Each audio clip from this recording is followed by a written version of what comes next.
In past reviews, I've mentioned about vehicles in my... In past reviews, I recall, and maybe you do if you've watched a few of my silly videos on Motor Illustrated's YouTube channel, so thank you so much. Yes, if you recall, I have mentioned in the past reviews that in my immediate neighborhood, there are a lot, it's a very modest neighborhood, but there are a lot of people that enjoy luxury brands. Let's do it that way, where there are a lot of X1s and Q3s and GLAs and other, entry-level premium vehicles. There's also maybe one S-Class and one 7 Series, but I don't know, I can't explain how they can afford those.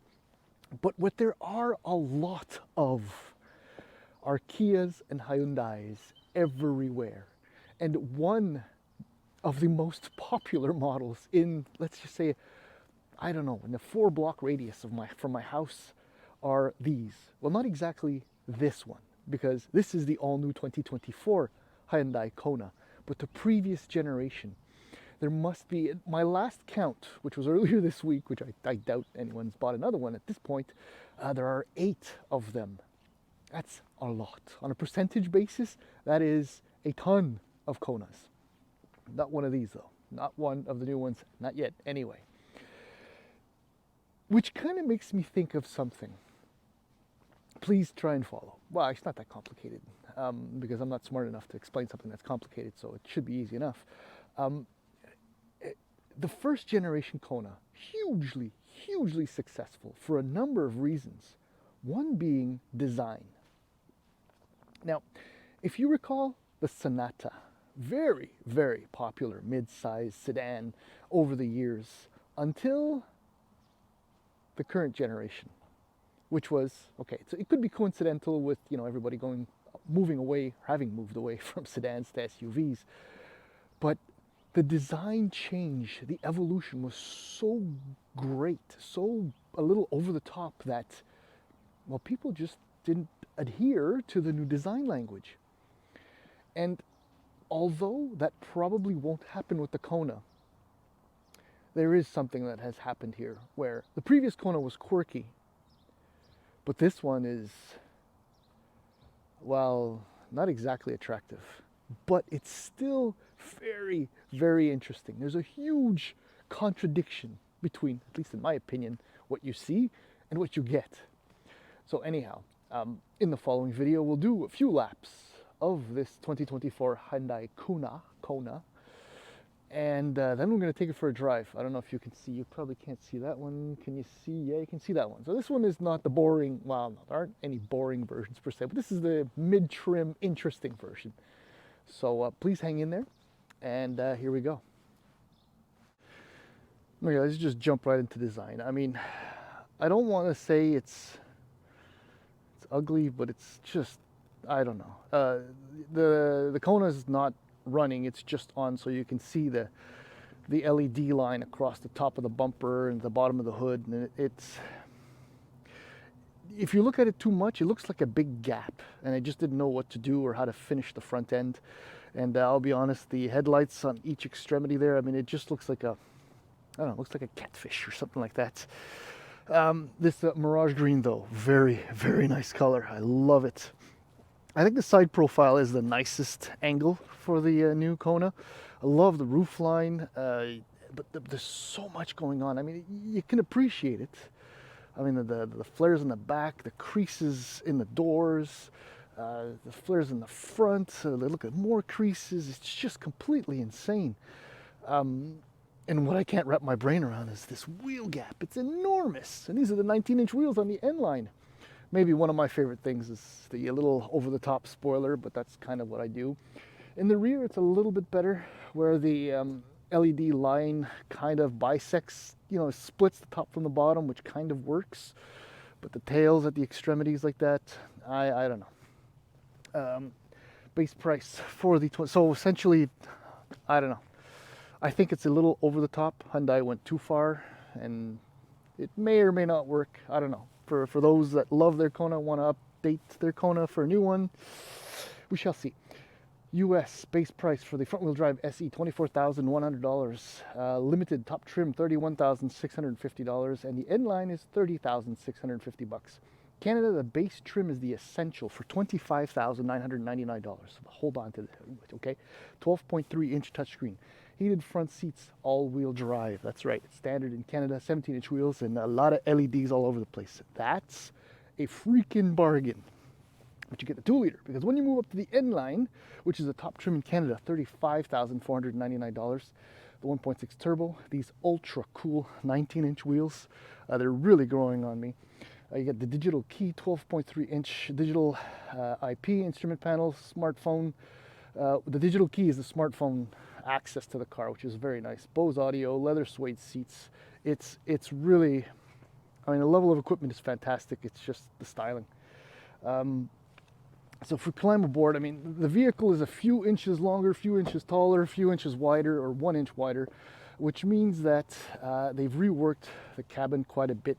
So this is 723 liters of boot space, which works out to about 1/3 more. That's deep. 1/3 more than the previous generation. So that's a big plus. Yeah, so which also means that you get a little bit more wiggle room in the back. Yeah, I took the baby seats out because I went and bought myself some toys last night, so I didn't put them back in. Very spacious. Ingress and egress is very easy. Big opening. Really like it. This is a basic vehicle. Yes, I know you're running. This is a basic vehicle, so you know it's okay that the materials. I mean, they're not cheap. They're everything works. It's a little bit too, I don't know, a little too smooth, but it doesn't really matter. And this, as I mentioned, $35,499 means that it doesn't have the ultimate package, which includes power seats, which includes cooled seats. I mean, so you get manual seats in this. I absolutely love that. I mean, it's these weird details. So here's a twin 12.3-inch display, which is fantastic. I mean, this puts a lot of luxury brands to shame when you think about it. Okay. Now it's on. So digital IP, as I mentioned. The infotainment screen is, I mean, for all intents and purposes, it's fantastic.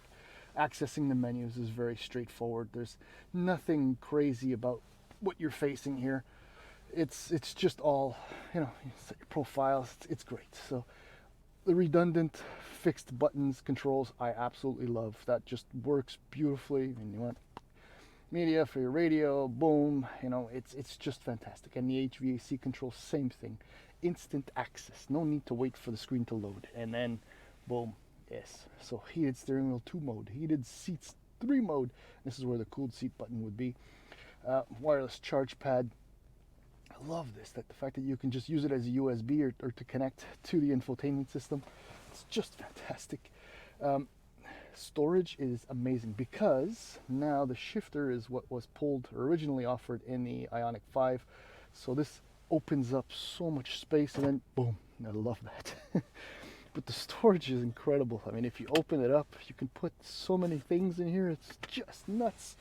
Nice divider, and a little bit of a pocket there. And the seats, actually, I think I kind of glossed over them, but the end seats are actually really comfortable, supportive, with one exception: no lumbar support on the driver's side. Sad me.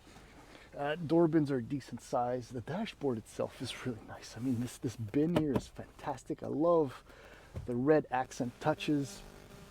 And I mentioned visibility. I don't even know. It's not bad at all until you get to over here, but you can kind of work it.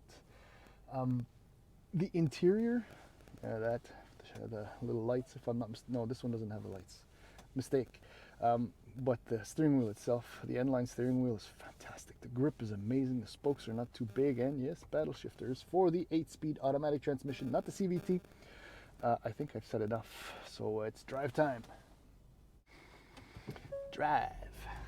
Alrighty then. As I put it in drive, I noticed the drive mode button. So if you go back into the video, you'll see where I'm showing you the heated seats, heated steering wheel, and where the cooled seat button would be. The drive mode button is the black knob right in the middle. I guess we can just start right with that.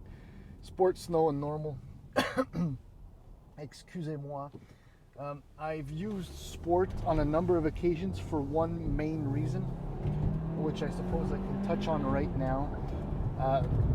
the transmission in normal, this 8-speed automatic transmission, not the IVT or intelligent variable CVT, whatever, that you get in a lot of Hyundai and Kia products.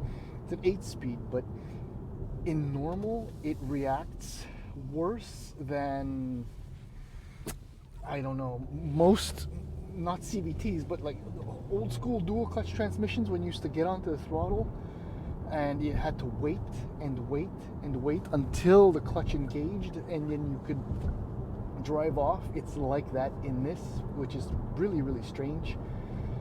I don't know why it's like that, but when you do it in sport, it kind of kicks in quicker, which is kind of unfortunate because the 1.6 turbo, 190 horsepower at 6,000 RPM, 195 pound-feet of torque from 17 to 4,500 RPM, if I'm not mistaken.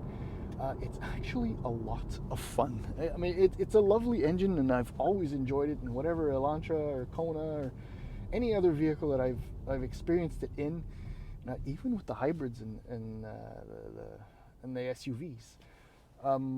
But yeah, the transmission is really unfortunate. So, but I've still been driving in normals, and what I do, I don't know if this is a trick or something people should or shouldn't do, is when I take off from a dead stop, what I do is I dip into the throttle further than what I really want to accelerate, and but I back off almost immediately to kind of try and excite the fluids so that the transmission will actually engage quicker. It kind of half works.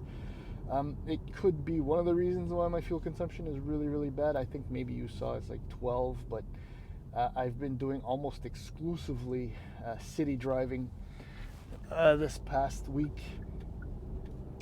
But according to Hyundai, you should average a little over 9 in mixed driving. I think that maybe even if you're not that aggressive, you're not going to manage much, much better than 10, which for a vehicle this size is not really, really good, especially with the 8-speed automatic transmission. Maybe there's something wrong with this one and its transmission. I can't really explain it. But as far as everything other mechanical component is concerned, I mean, the ride quality is really, really good. Multi-link rear suspension. Overall, it's really comfortable. But sometimes on a few bumps, I don't know, there's like a lack of control in the way the wheel travel is set up. Because I've noticed that bumps, or not bumps, but like banging on occasion. And it's not because of potholes per se. It's like going over a little irregularity in the road, and it's kind of the wheel drops. Maybe it's the 19s that are too heavy for the suspension setup. I'm not sure. But the ride quality overall is comfortable. Steering is really nice. Nothing to say there. Braking is STI.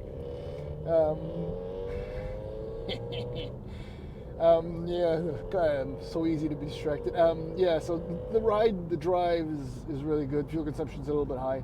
I mean, in the segment, there's running rich. There's no lack of options. I mean, just across the street, over at Kia, the Seltos, and you move, well, maybe the HRV, not really, but there's so many options. One being the Crosstrek, which for most, and even in Impreza, Mazda 3, CX-30, I mean, there's so many options in this kind of price range.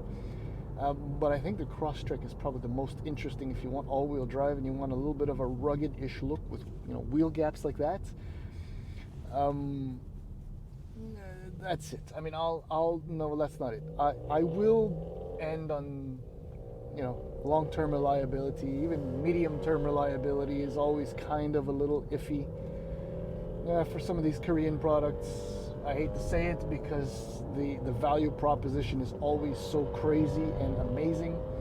This STI is loud. And it stinks. Oh, I love it. But that's it. I mean, if you want a Kona, it's still very cool and original and quirky. Maybe a little bit too much this time, though.